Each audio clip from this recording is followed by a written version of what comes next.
मग बाबासाहेबांचं नाव आहे तो संविधानाला कारणीभूत आहे, त्याला तुम्ही संपवायला निघालाय. पालकमंत्र्यांची फार मोठी चूक आहे मॅडम, माफी मागणार नाही, पण पालकमंत्र्यांची चूक पदरात घ्यावी.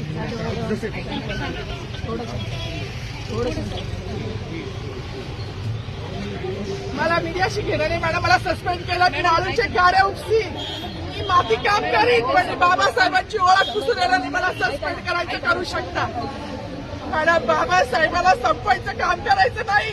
26 जानेवारी 15 ऑगस्ट मध्ये मी नाही मानत, पण लोकशाही मॅडम तुम्ही सुद्धा संविधानामुळे आहात, पालकमंत्री सुद्धा पालकमंत्री संविधानामुळे आहे.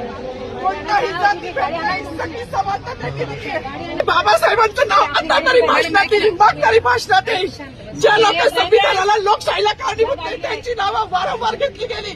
मग जो संविधानाला कारणीभूत आहे तो प्रजासत्ताक दिनाचा जो मानकरी आहे त्याचं नाव भाषणात का नाही?